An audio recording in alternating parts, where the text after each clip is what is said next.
Well, good morning, everyone, and welcome to the Summit Series. My name is Robyn King from Payments Canada, and I will be your host again today.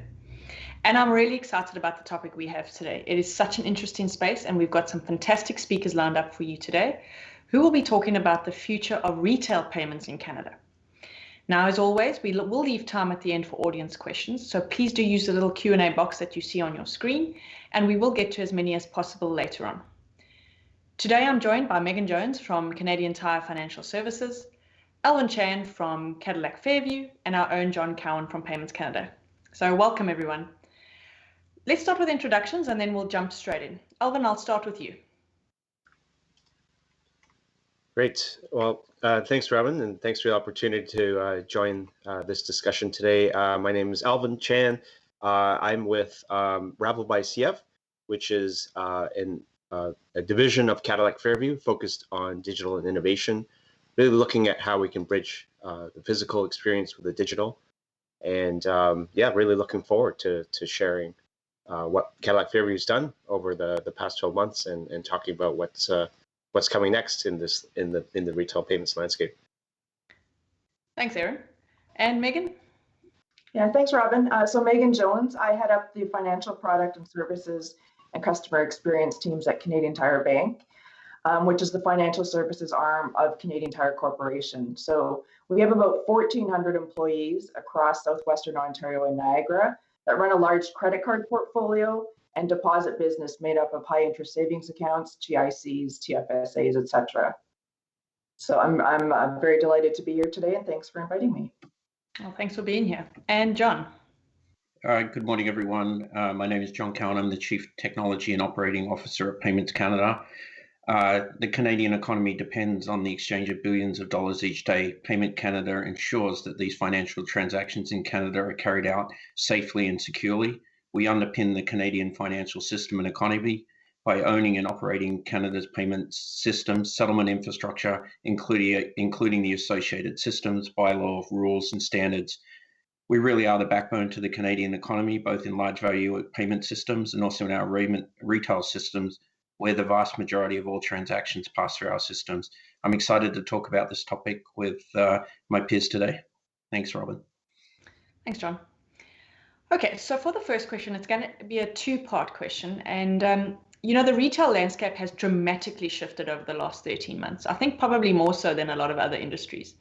So from each of your perspectives, firstly, how has your organization adapted? And secondly, knowing that speed is everything, how quickly were you able to mobilize? Alvin, I'll start with you. And how did Cadillac Fairview pivot? Yeah, no, it's been a very busy 12, 14 months since the onset of the pandemic. First and foremost, for Cadillac Fairview, number one priority is the safety of our shoppers, our employees, and our retailers. We've been quite busy. I mean, I'll start thinking about last March, when the pandemic set in. Our property and operations teams were very busy, responding to different government orders, in monitoring the situation with respect to keeping capacity at our retail shopping centers, quickly installing a lot of signage, hand sanitizing stations, training staff in terms of how to educate customers and shoppers to wear face masks, increasing cleaning at high touch points, and just other examples of initiatives. We'll be talking more about payments and contactless. We quickly added contactless payment capabilities for our gift card product. We launched the Live by CF app that really acts as a shopping companion to help customers pre-plan their visit. And really that includes, mall directory, wayfinding, opening hours, locations of hand sanitizing stations. It's really just, all the things that you need to really pre-plan your trip. And I think that's been very important to shoppers as they, set out on the journeys to accomplish what they need in a quick amount of time these days.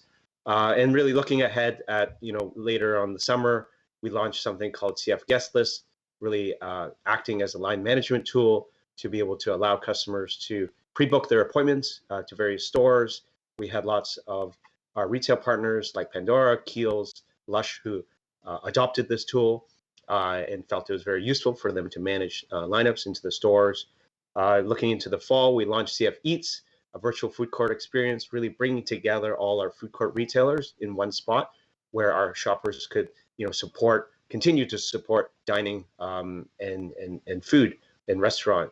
And then fast forward to holiday, we made the decision to take Santa virtual in that experience, and that we gained lots of impressions and great feedback from our customers for all the various virtual experiences that we did provide.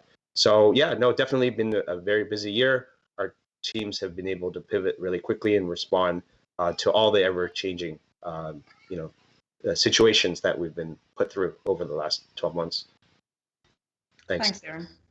Yeah, I think it's ever-changing, but that adds a complexity to it. Megan, how about on your side from the retailer perspective? Yeah, so I think we faced a lot of the same situations as Alvin described, just in terms of the need for cleanliness, et cetera, and the protocols in place. And I love that you did virtual Santa, Alvin. I think that was great for the hearts and minds of people. From a retail perspective, obviously things changed dramatically as stores closed, similar to like Alvin said. We had to quickly pivot to manage the business in a completely different way. We had unprecedented demand on our websites that we had to stabilize to make sure we could service our customers. We launched click and collect within days. And I think the one thing that really kept us going was we had a common goal, which was to protect the health and safety of our employees and our customers, while also ensuring that Canadians had access to the products, services, and the support they need. So outside of what was happening within the stores, our merchants were also very busy trying to procure items that were in demand for our customers. So you think about products like PPE that we sell within our Marks chain, or exercise or bicycles, which were flying off the shelves. The merchant teams were busy trying to get those items into our stores, and our supply chain very busy trying to make sure we're able to get them uninterrupted for our customers. So, very, very different year on the retail side.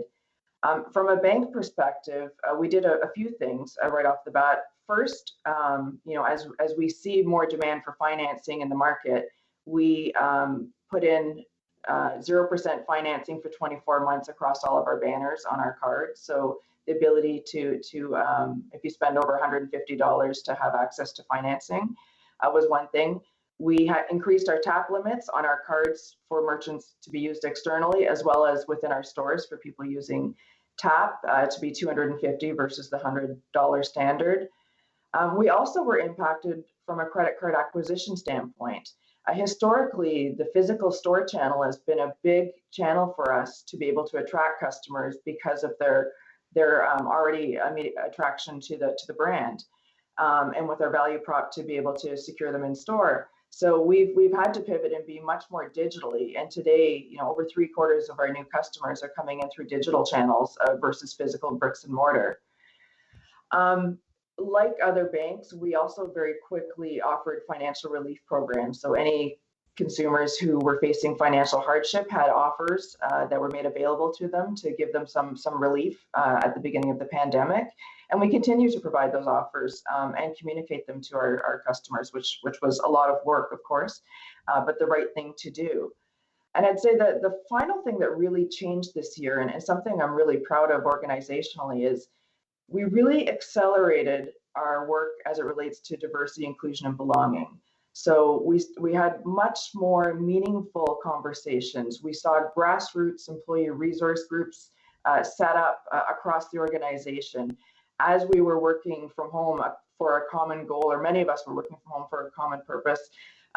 We worked horizontally. We all used the tools, and thankfully we had the tools in place that we were able to leverage to use things like Zoom or Microsoft Teams to continue to try to connect with one another. So it's been a whirlwind year, but I think we all reacted quickly with a common purpose, and that really helped. Thanks, Megan. Yeah, your last point there is actually quite interesting. You know, we tend to just think of this 2020, 2021 as the COVID year, but there has been other historical events that have happened this year that really have changed the way we work and how we think. And then, John, from a Payments Canada perspective, obviously we have a little bit of a different space in the market at the center of payments. So from that perspective, how did we mobilize? What were the challenges and changes? Well, I think Megan has it absolutely right. It was catastrophic human costs that happened during the pandemic, not just here, but globally. Canada's an emerging country with a very diverse population. And, you know, the first off at Payments Canada, the culture is so strong. We really looked at our employees and we were able to go digital relatively quickly. Secondly, our family and friends, we wanted to ensure that we kept in contact and looked after our people and also our members. Because it's incredibly important during this. We mentioned Zoom, we mentioned Skype, we mentioned Teams, Google Chat. There's a plethora now that we all became proficient at that a year and a half ago most people wouldn't have. We certainly consulted at Payments Canada with our advisory and stakeholder groups how we could help during the pandemic. It was critically important because we run as I said before, our safety and soundness of the payment systems during this crisis was absolutely critical. The systems had to run seamlessly without anyone knowing. For those that don't know, we actually had unprecedented high value volumes during this period, almost double what we've seen in previous years. We continued to maintain quietness and they would just run effectively and in fact brilliantly by the team at Payments Canada. And while we were doing a number of the large payment modernization projects, which are important for Canada to remain competitive in the future. During this period, Payments Canada also played a leading role in the Canadian Emergency Response Benefit and the CEBA programs in leading the direct deposit and eliminating checks. You know, checks are really difficult during this period. As some of our financial members had their branches closed. How do you cash a check? How do we get liquidity into the hands of Canadians? It was a brilliant job in changing the direct deposits from consumer from 68% to almost 90% of consumers now having direct deposits into their accounts.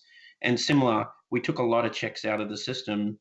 And I think change in the future is still coming because not only did that trigger us to continue with the check elimination program, it's a program to ensure that we move forward. And you heard Megan talk a lot about how do you get liquidity, how do you get tap into the market. And we looked at the consumers, we looked at the debit rail, we've got tap limits increasing, we work with our members appropriately, but we also kept at Payments Canada the culture going where people really pitched in and continue to deliver on the payments modernization journey because Canada can't lose a year. We need to move forward and the team continues to work on that because in the end, that's how our competitiveness as the global economy changes and reverts. Canada needs to play a part in that.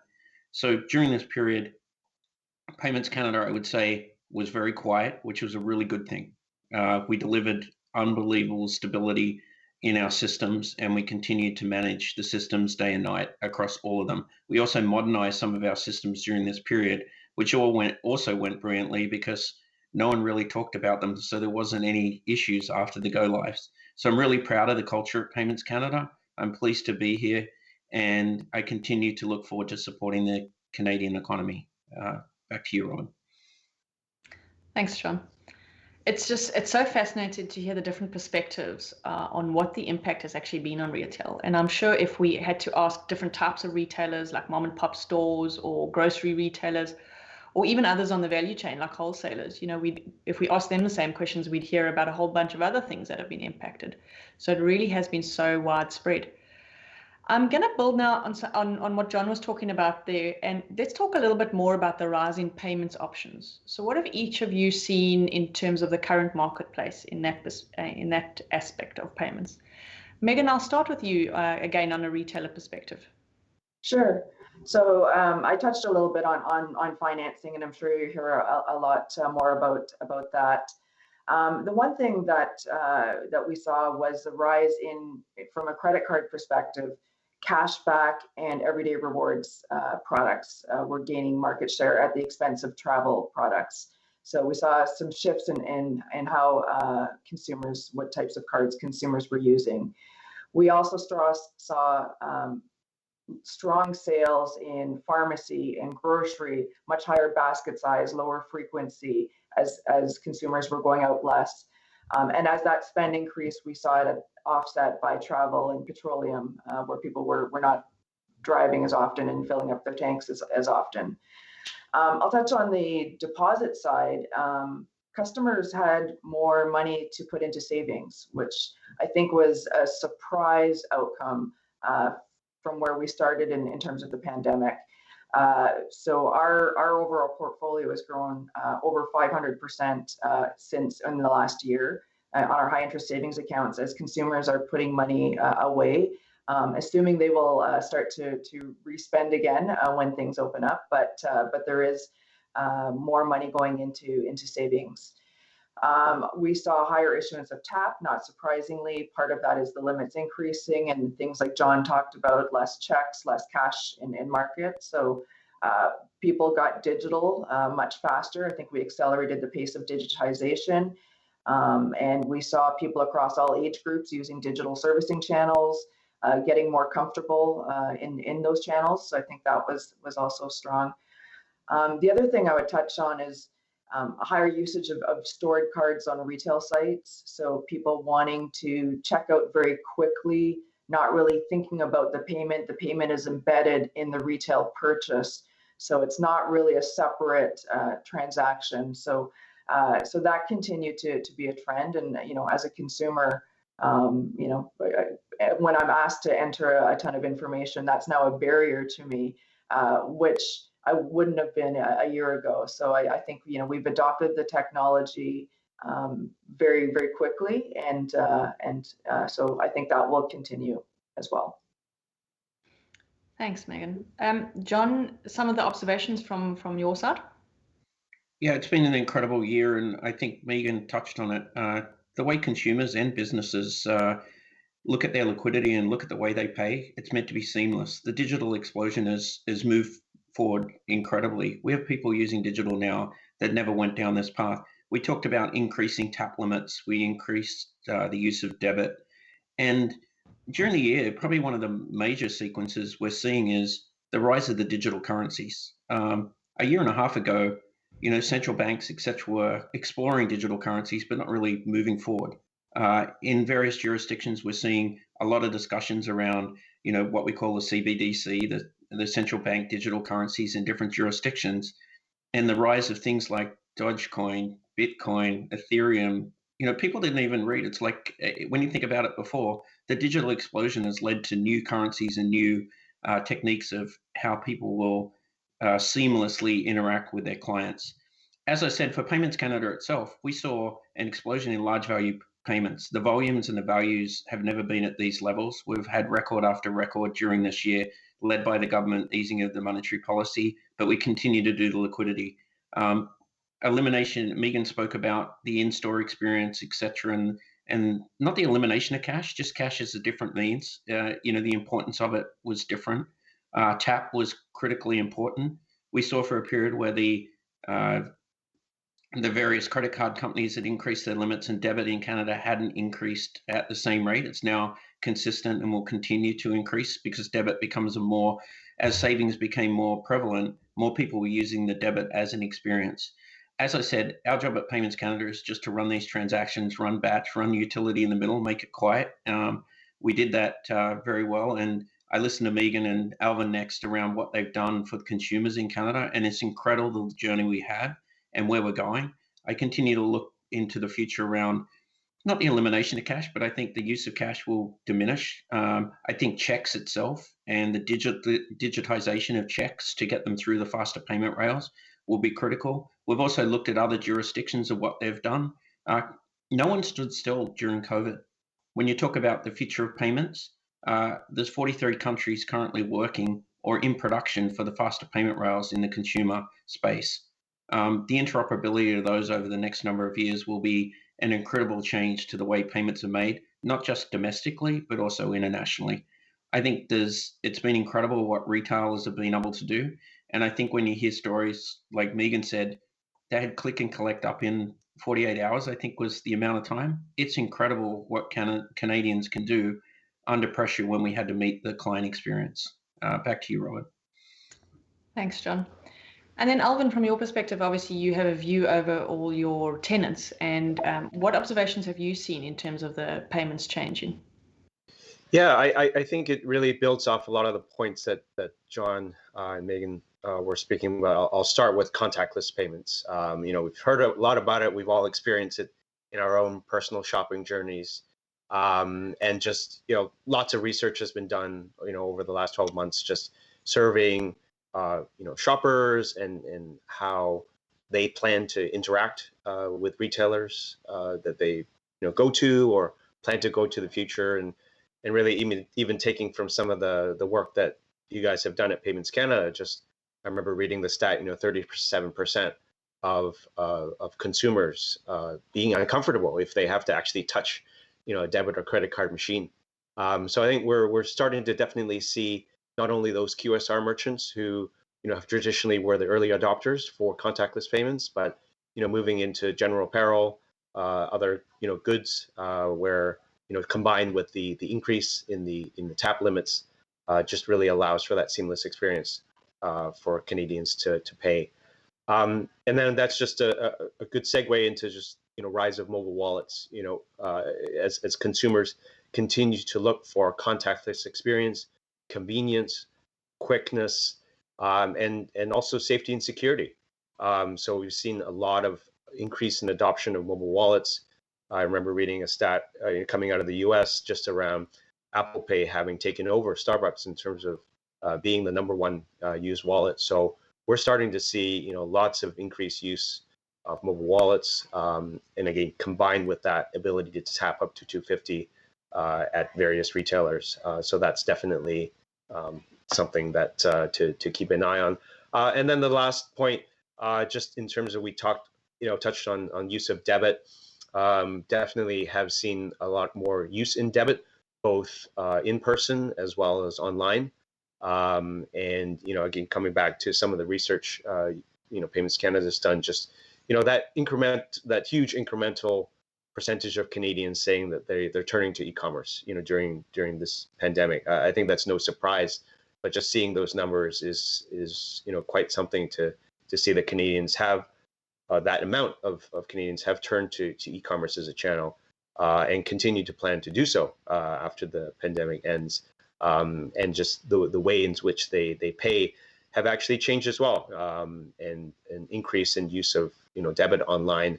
And I think that really just speaks to Canadians' love for debit, and the fact that now that it can be used, whether it's online or in-app through a wallet, people are turning to that just because I guess of the situation. Many people have lost their jobs. They really need to manage their expenses a lot more closely. They want to avoid debt, and some are uncertain about the future. So the best way to be able to manage those risks is really just to use good funds, use your own money. So those I would say are the key things that we've definitely seen in our centers and just sort of in the broader landscape. Back to you, Robyn. Yeah, and that's one of the things I found actually the most fascinating, because I thought, with the boom of online shopping or e-commerce, that naturally credit card would take the bulk of that growth. But, all three of you have actually touched on the fact that debit card has seen that growth. And it's just something I just didn't think would happen. And I think it goes to what you were saying, Alvin. Maybe people, are looking to control their budgets better. But then back to what Megan was saying on the savings accounts, people have perhaps more disposable income, so they can use the debit cards more. They don't need to rely on the credit that the credit card provides. And I'm sure that, the travel rewards and the travel points that come with a credit card or traditionally associated with a credit card, that's obviously not as attractive right now as it has been in the past. So that's just really was an interesting fact for me to learn.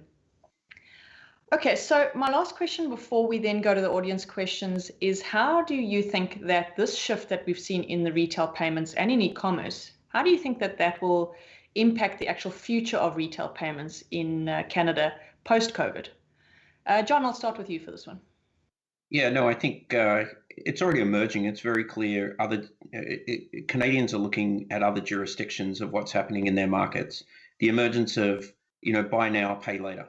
The Klarna, the Afterpays are clearly weren't here pre. And so if you think about it, a lot of the different demographics are looking away from credit cards, and sometimes at credit cards, they look at the bonuses, and there's an emergence. And you heard Megan talk about what Canadian Tire did earlier with their portfolio with certain purchases during that period.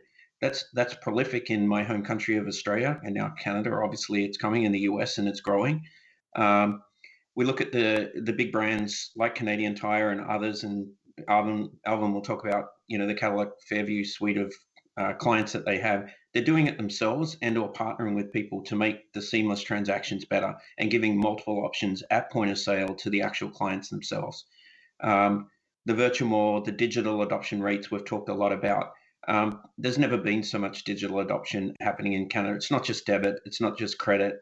The key here is the digital wallet is emerging. It's growing significantly at double digit, and people are really looking at what they need. Canada is also a very benevolent society where we actually care a lot about people, more so than others, and people who are homeless. And I'm really proud of that fact. And I see the emergence of, the tap to be able to give to homeless people, tip tap. Lots of different groups have emerged in this space. The QR codes for, at the different virtual malls, etc., where people can actually scan the QR to donate. Canadians, even during the crisis, continued to donate on a per capita basis above the global average. So it shows how important it is, and we haven't forgotten them in the payment rails as well. Now I look at data and the emergence of data, ISO 20022, and the ability to actually send remittance data with any payment is going to be critical to the future. And I see multiple use cases, not just in Canada, but globally emerging, where a lot of the ERP systems of our very large commercial clients, they want to do auto reconciliation. They want details on their payments. They want more data, and how businesses pay and receive funds, and likewise how consumers will change in the future. It needs to be instant. It needs to be irrevocable. It needs to be in real time. And this is going to be critically important for liquidity in Canada in the future, especially with small businesses and businesses in the future as we emerge from the crisis. I think it's incredible what we will see in the future, but I think it all comes down to a lot of the older instruments will have a long tail. They will go away over a period of time. Cash will be less used, and the instant gratification and instant payments is the future. Thanks, Robyn. Thanks, John. Actually, what you said about the charity donations earlier made me think. During Christmas, I've been in payments for a long time. And at Christmas time, I could donate to the Salvation Army by using my card to tap against their poster. And I got so excited about doing that. And I suppose that's what happens when you're a payments geek. But it was just amazing that sort of thing is now happening. And that was spurred on by the pandemic, that you couldn't have a person there collecting, $5 notes. Alvin, I think you touched on some of your points earlier, but maybe you can elaborate a little bit more about what you see as the future. Yeah, sure. And I think, the themes that I'll talk about it's really a continuation of kind of how Canadians and just shoppers worldwide have really adapted, to the pandemic and sort of been isolated, want to limit contact, all the while still wanting, safety and security. And so, I point to a trend, in live stream shopping, really, right? And just sort of integrated payments all within an app, or sort of web experience, and just think of it as digitizing the shopping channel, really, right?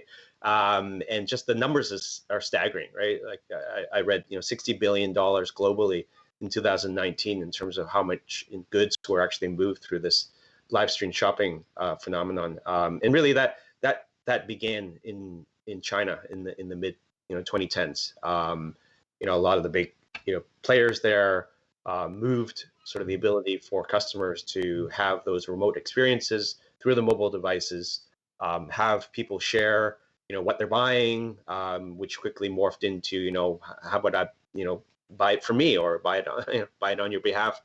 And that phenomenon I don't think is going away. In 2020, it's been projected, over $130 billion of revenue in China alone, really coming from live stream shopping. And that, I think, speaks to the fact that people again can still maintain that safe experience. You're still a bit remote, but there's still some emotional connection, really, right? Because I think that's what shopping is, right? You still want to, feel it, you touch it, and maybe the next best thing is to have somebody, on the other side of the screen live who's actually doing it on your behalf.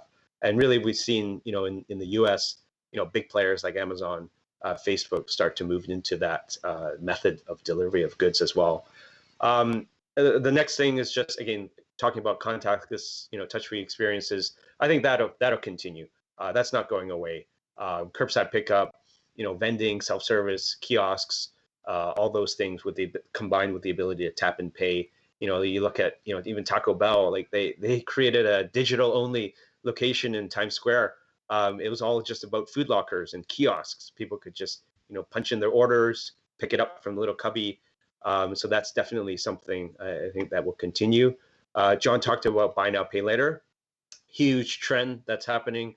John mentioned Klarna and Affirm and those companies that really are taking the retail payments landscape by storm. A lot of consumers are starting to adopt that type of service, especially in the younger segment, 18 to 24, who had not previously tried that. I think that speaks to some of my earlier points around needing to really manage cash flow and just be a little bit more certain about, how much, debt they might be getting into. So buy now, pay later is a good option for those customers who wish to, be able to pay over time. So definitely expect to see more of that. The last point I'll just talk about, which is very pertinent to our industry and retail, is e-gifting. And just think about, over the past few months, the last time, you wanted to buy a gift for your, your friends, family, you want to say thank you, celebrate a birthday, or maybe you're just, sending a meal to a friend's birthday who they were just sick of cooking, right? But you weren't good at cooking yourself, maybe like me, and you wanted to just get them a good meal. So, that's where e-gifting and the ability to be able to deliver, I'll call it digital currency, or the ability to, pay online in-app, huge explosion of that. I think that's no surprise over the past 12 months, especially during the holiday season, as people want to maintain that safety, security, but still want to be a bit thoughtful, right? Instead of maybe sending cash. So I think that trend will certainly increase, especially in sectors like, home goods, restaurant, food. And then the last thing I remember is just even, coming back to Taco Bell. Clearly it's getting close to lunchtime right now. So, they launched a taco gifter, which really represented, $2 in value that one could actually send to somebody else. Go grab a taco. And that, I think, gained a lot of traction for them and to sort of bridge that digital and physical experience. So, yeah, lots to be seen and lessons learned, I guess, from the pandemic that will continue. Yeah. Thanks, Robyn. And Megan, from a Canadian Tire, obviously coming from a very traditional kind of retailer model, having adapted over the last number of years, but how do you see the future in that perspective, and also specifically, as I said, in payments? Yeah. So a few things. I mean, I wrote down a few extra notes as Alvin and John were talking, because they spurred a few things. So one thing that you touched on around the generosity of Canadians, John, that I thought was really important around the way that we donate. I think there's also going to be a push to continue to buy local. We're seeing a lot more trends around supporting small businesses, and so I think that's going to continue as well, in addition to the tap for donations. Alvin, you touched on sharing, and so I think about, yes, customers are sharing their experiences. That's been growing for many years. But we're also seeing shared spaces, so kitchens being able to offer very different types, leveraging the same kitchen to do deliveries today. So people are finding ways to work together and instead of sort of cooperate where they might compete. So that's different. I actually think, and this is my personal view from a retail perspective, there's going to be sort of two camps of people. There's going to be one that really longs for that nostalgia shopping. So those that maybe grew up walking the tool aisles at Canadian Tire on a Saturday afternoon, or people like me who like the thrill of the HomeSense journey, are longing for that again, to go find those big finds. But I think there's also a number of customers now who have learned what convenience can be like, to have your groceries delivered, to have your wine delivered to your home. Things that historically you had to really go and seek out from a bricks and mortar perspective are now being brought to you. So I think that convenience factor is going to continue. I also think the lines, as similar to what Alvin said, between e-commerce and bricks and mortar are going to continue to be blurred. So yes, we've talked about click and collect. I think that will continue. It is a very convenient way to get things quickly. But there's also different retailers that I've seen do some neat things. So Nordstrom, for example, when you're buying something on their website, they have a video for each piece, so they can actually turn the item around. You can look. They tell you whether you should size up or size down based on that experience. So you get a little bit more out of it, which helps with the overall experience. And I'm sure it's limiting returns as well, but the overall customer experience is better when you're getting the product in the right size. And we demand things like, when you see a model wearing an item on a e-commerce site, to tell you their height and weight, so you can more accurately determine which size you fit into based on that, because we can't all be 6 foot tall and 130 pounds, unfortunately. So I think there'll be more of those lines blurring between e-com and bricks and mortar. The other thing is, as John was talking, and when you mentioned the fact that the payment system, we didn't hear a lot about Payments Canada, and that's good news because things were working as they should. The safety and soundness of our payment system was there for consumers. And then Robyn, you said you consider yourself a payments geek. I think what consumers are really fortunate is that you have people who are the payments geeks who make sure all of this works in the back end, because at the end of the day, the average consumer is not thinking about payments. We are, but they really, but because we do it, they don't need to do it. It's really about the convenience, the efficiency, and the throughput, and to be able to meet their needs quickly. So I think that was something else that sort of came to mind as John was speaking as well, that I thought I'd highlight. Well, I've got to tell you, Megan, at this stage in my life with homeschooling, I will take any future of retail payment therapy that I can get. Whatever comes first, I'll take it. So just to get out the house. I just actually wanted to touch on something you said, Megan, just to go back a little bit. And out of interest, really, it's really nothing to do with payments. But in terms of the supply chain, like you mentioned earlier, much earlier, you mentioned like you couldn't get enough bicycles at Canadian Tire. And then, in our pre-meet, you mentioned then it was fitness equipment, and then it was patio furniture, and then it was patio heaters. So, obviously the seasonality comes in. But how do you think that sort of stock and, trend prediction will change for a retailer? Yeah, so it's a great question. I'd say our merchant teams did a phenomenal job trying to look ahead to what consumers might be needing given the pandemic situation within the seasons. So we looked at things like boredom busters. People were looking at things to do around their home. People are fixing up their home more than ever. So looking at the trends, a lot of the trend data actually comes not only from how people are buying our goods, but also from the external data that you get from our credit card to know how people are behaving and how that might continue.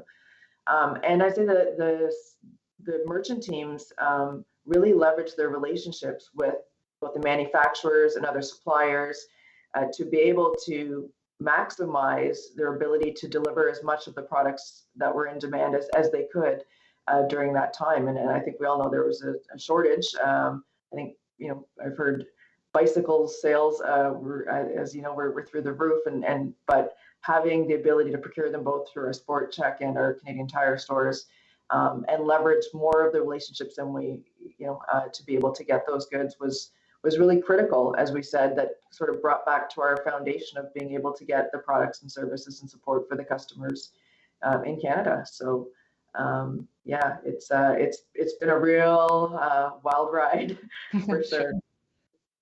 Yeah, and I think, just to touch on your data thing, there is, the ISO 20022 standard that'll be brought into Canada on our new systems. Really will probably go a long way to contributing to predicting those sort of consumer behavior pattern trends. Okay, so now we're on to the hot seat. We're on to our audience questions section, and we've got quite a few. So thank you to everyone who has submitted a question. There is still time if you'd like to still submit one. Let's get to them. So we've all talked about the predictions of retail, the predictions of payments in retail. Out of that, just want to hear quickly from each of you, what do you think your biggest prediction is for the future? Megan, I'll start with you again. Yeah, so I think there is going to be a backlog in people who are looking to travel again and get out and see this big, beautiful world when it's safe to do so. So I do, we talk about people who have that pent-up travel demand. I think it'll be there. There will be some that will be cautious, but I think people are ready, and particularly Canadians could use a little bit of vitamin D. Indeed. Alvin? Yeah, I would say, that like I think most people have read about, the Amazon Go experience in terms of really being able to just, walk in, walk out, not even have to think about payments. I mean, let us think about payments for you, right? From a consumer perspective, they just want to be able to save time, get convenience. And, I think back to sort of the in-store experience where, the whole concept of self-checkout, right? It seems very normal to us now, right? I mean, you kind of expect that if you're in a hurry, you want to go do that. But, 10 years ago, 15 years ago, that was like, whoa, hold on. Like, I'm going to go, pay for this myself. Like, are you sure? So I think we'll start to see people getting more comfortable with that, demanding it, and the technology to be able to achieve that being, much at a much lower cost, so that more merchants and retailers can actually adopt that. Because really, you're giving people the gift of time back, and I think that's what today's consumers are thinking. Yeah. John, your biggest prediction? Well, I think the biggest prediction is everything Megan said about renovating the houses and buying patio furniture and bicycles and all of those things. I think I was ticking off every box with my family as we went through, and I will travel as soon as I can back to Australia. So I think I'm a predictable person if you want an AI model. But what I actually think is the emergence in the next number of years will be digital currencies and the US digital currency versus the digital yuan. For supremacy in the future. I think it's going to be an interesting period of time where digital payments need to just traverse the system, like our existing system. Alvin talked about technology working. It's going to be whatever the consumer has or the business has at that time that has a stored value that can be exchanged, and our systems need to actually manage that. The governments will need to work on their monetary policy of how they deal with digital currencies. We talked about Facebook and Libra and all of the digital currencies that are emerging. I think over the next number of years, digital will become front and center. The other mechanisms of payments, when we talk about debit and credit cards and cash, and it's really going to come down to, I think, the future is all, in my opinion, around digital currency with data, and the value in data is going to be the most important part here, not just around ISO 20022, which is important, but also about trend analysis around who's doing what, where, and the AI around that's going to be really important for all merchants and all businesses in the future. Yeah. Okay, thanks. All right, our next question I'm going to ask Megan and Alvin. There's an ongoing trend for customers to demand personalized experiences, and I think both of you touched on that a little bit earlier. How do you think payments can actually contribute to that in the retail spaces? Megan? Yeah, it's a great question. And we've done a lot around personalization over the past couple of years in terms of our offers and being much more relevant for customers. As it relates to payments, I think, again, it's consumers want value. So I know we talked a lot about debit, and I'll tell you that we've actually grown market share on the credit card side because of, I think, the value proposition that we have and the rewards feature that is there for Canadians for products that they need at a time that they need it. So I think as it relates to personalization, there'll be more choice for consumers, particularly when banking takes hold. But I think consumers are going to pick based on what the payment type that delivers the most value to them, whether that be through rewards, whether that be through wanting to pay via debit, but it will be done more innately. Oh, I think we lost Megan. Alvin, I'll go to you. I think we lost Megan there. So just in terms of what do you see payments contributing to personalized experiences? Yeah, no, John touched on it in terms of the value of the data that goes along, with the payment transactions. There's just so much one could glean just from, what you buy, right? In terms of, what your profile is, what stage of life you're in, what kind of your interests are, brands, stores, etc. So I think the real value there to deliver to consumers is just being able to, as a consumer, have the ability to, decide I do want to share my data with whatever organization it is. As long as there's some, the trust is there and the expectation is that I'll get the value delivered back to me in terms of, whether it's serving up special offers or exclusive, deals or whatnot. And I think that's really going to help retailers really hone in on exactly, who they should be targeting, how they should better spend the dollars they have to be able to either acquire or retain customers, and really be able to build a much more loyal base.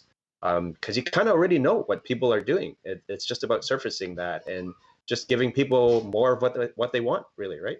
So I think there's just a lot of value in that payment data that can definitely be made, put to better use to really allow customers to get what they want. Yeah. Okay. Thanks, Alvin. All right, John, I'll go to you for the next one. What are your thoughts regarding specifically retail in Canada and how Canada has adapted to the pandemic relative to other countries? Yeah, I think it's a great question, and we heard from Megan and Alvin on this. I think Canada has done a remarkable job, and the client experience for the future has changed forever. You heard about people wanting the retail experience and the homeschooling, and I heard you talk about wanting to get out, but I think it's actually changed. Certainly for people who are introverts or people who don't want to go to a store, I don't need to ever go to a store again. And that sort of excites me because it's become an incredible experience. And I can just drive to Canadian Tire, pick up what I want, and I don't have to go in the store and I have to wander around. And I think the retail experience, which was the specific question in the pandemic experience, has changed forever. Our businesses are struggling though. They're still struggling, specifically at the smaller levels, restaurants. So I think Megan's right. We're all trying. We're a very benevolent society which wants to help local businesses. And so I've seen a shift to buy local, try and help local. People at cottages doing the same thing. They're banding together. They're trying to make their friends and family, because that's what they are in a lot of cases, survive the pandemic. I think Canada's done a great job around trying to get liquidity in the hands of people. Now, I don't think any economy's done perfectly at this. Other than Australia really didn't shut down and still hasn't, but they're seeing probably their first wave of 4 people with COVID at the moment. So, what I'm saying is, I think the retail environment in Canada has changed forever. You look at the tap limits, you look at how people shop, what they will do, how they will traverse stores, and trust has to come back. And will trust come back quickly in all of the retail experiences? It's going to take some time. I think there's going to be a mix of digital and other over the period of time. Relative to other countries, we're adopting quickly. We talked about buy now, pay later. A year and a half ago, it was just talked about here. It's now central. And I think that's the future in Canada relative to other countries. I think we've done well, and our economy continues to move along. We see in the large value space, as I said, records, and a lot of that's government intervention. But as that comes off, we've got to keep the momentum around how retail works in Canada. That would be my answer, Robyn.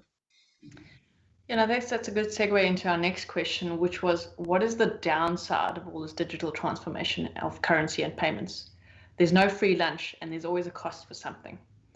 So I'm going to actually go to Alvin first and just understand or get your perspective of what the potential downsides are.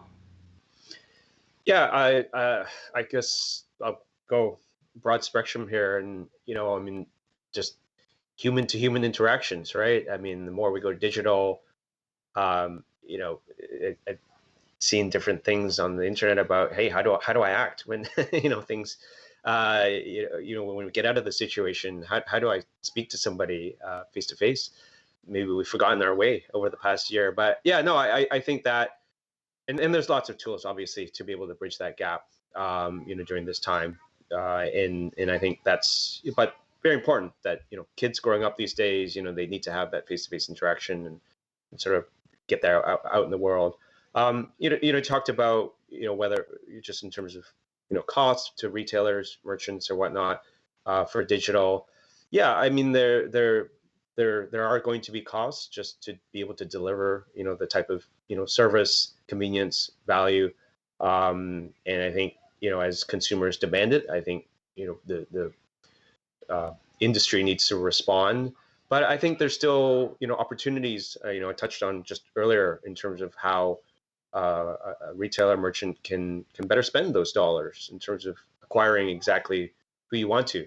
Coming back to that point around payment data and just better understanding who your real target markets are to be able to get that converted sale. Because not everybody out there is interested in you as a brand or has the potential. So I think there's smarter ways and a lot of new tools coming out to be able to help, I guess, manage those costs in a better way to be able to still deliver digital experiences. Thanks, Alvin. Megan, from your side, what are potential downsides that you would see? Yeah, what immediately came to mind are industries where people are paid primarily in cash tips. So if I look at a country like Sweden, which is primarily cashless, the government has significant incentives in place for people to claim their full income, and to get rebates and good tax rebates back. Whereas in Canada, there are a number of industries, and I think about places like nail salons, etc., where there's often a cash price versus a not. So I'd say that there might be some challenges there until there's further adoption to be able to do that digitally more seamlessly today. So I'd say that's one. The other downside is, and just even some of our limits within, well, we talked about tap being stronger and higher. There still are limitations on how much people can tap. There still are limitations on what people can e-transfer to, in terms of what their banks have set as limits. So we still have some work to do in the industry to kind of move that forward. But the downside that what came to mind was really those that have relied on cash tips as for the bulk of their compensation. Yeah, and I think that will obviously vary in degrees from country to country. John, anything to add on this? Yeah, I think Megan's earlier topics about diversity and inclusion were really important when we talk about the digital economy of the future. We don't want to leave people behind in Canada. I used statistics before around how well we did with direct deposit, but still 10% of people didn't necessarily have a bank account to be able to deposit directly to. We need to ensure that we're an inclusive society looking after all people so they have liquidity. And I worry about the digital downside of, do people have the right devices? Do they have the ability to actually be involved in the digital economy itself? And Megan talked about tips. I think about a lot of different, cashless societies like Sweden, etc., who are now, they automatically find a way around it with the euro. So there's lots of, the future state is, how do we ensure we bring along everyone in this society? And, we talked about the donations using the QR codes. We talked about individual people who are homeless having, a tip tap or whatever, so they could actually scan to receive digital, and they have access to mobility. And when I talk about that, access to a Wi-Fi and access to data is going to be key for us in Canada as we go forward to ensure that people aren't left behind. And I think that's an important part. And in our culture, both at Payments Canada and more broadly in Canada, I think we want to be an inclusive society, and it's incredibly important that we bring everyone along with us, not just in certain demographics. So I think that's what the downside is, Robyn, that I worry about. Yeah, it's a great point, John. And I think also, something we're seeing with the vaccine rollout, the older generation are not tech savvy. They don't have the right devices. So even something as simple as booking a vaccine appointment becomes very difficult. Never mind doing, online shopping and getting their groceries delivered. So that inclusiveness is quite broad. And then next question is for Megan and Alvin specifically. What do you feel about digital currencies like stablecoins? And are you planning to accept them in your stores, or in Alvin, in your case, do you know of your tenants planning to accept stablecoins? Megan, I'll start with you. Yeah. So I'll tell you, we consistently evaluate, and we, as of now, have not yet found a need. So it's sort of something that exists that's looking for a need at this point. But we will continue to evaluate other currencies, and when the market is there, and if our customers have a need, then we'll react perhaps differently. But for now, it's not in scope. Okay, Alvin? Yeah, no. Picking up off the points Megan brought up, I think it's driven by consumer demand. I haven't heard from our various property teams that our retailers are looking to adopt that or offer that as a means, for payment. So I think there's still a lot to be understood about those vehicles. And so I think, I think we just need to take the time to be able to observe what's going on out there in the market and just learn from that, and then react if there is a true consumer demand that sprouts out. Yeah. Okay, I see we've got about 4 minutes left. John, just a last question for you. As a consumer, I've got concerns about security as tap limits go up. So what can make me feel more comfortable about using tap at higher and higher limits? Yeah, so I think this is an incredibly important question as we go forward in Canada more holistically. The sharing of data will be really important, both traditionally in fraud monitoring. People have used rules-based type of engines to actually make decisions on payments. I see behavioral transaction monitoring, like in other jurisdictions like France and others, where they're actually looking at what a client will do. I see the ability to change limits in real time, because no one actually needs a much larger limit. They just need to do it for specific transactions. So at the moment, one size doesn't fit all. Rules-based engines are important. I think the emergence of centralized monitoring and sharing of data, specifically to eliminate fraud within the industry, will lead to a much larger ability to look at larger limits. As you know, with the real-time rail coming in 2022, our limit will move to 25,000. And in other jurisdictions, it's much higher than that. The NPP in Australia has no limit. The UK, £1 million. The US is at 100,000. So we're going to have to improve our fraud monitoring, and it's using a whole group of techniques to do that, and also sharing in the center of who are the bad actors and which email addresses are the bad actors. And I think we're going to see the data, and I've talked about it a lot during this. Data is going to play a huge role in this, not just for what the consumer wants next, but also eliminating fraud.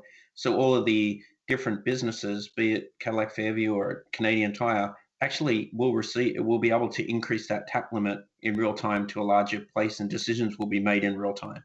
And they will be pay no pay, irrevocable. So I think that will be a huge change in the way that fraud is dealt with, not just here, but we're already seeing that trend globally.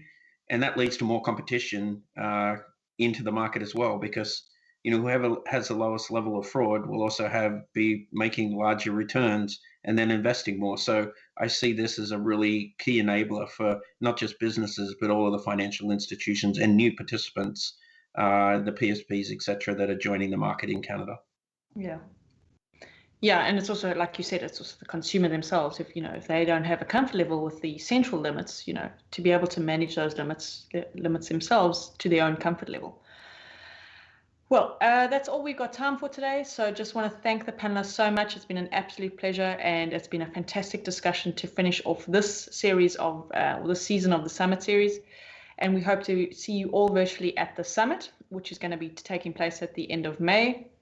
Please check the website, thesummit.ca, where you can have a look at the agenda, the lineup of amazing speakers, and you can also register there on the website. So thank you once again to everyone, and till we're back in the fall with the Summit series, I Look forward to seeing you. Stay safe, stay healthy, and take care.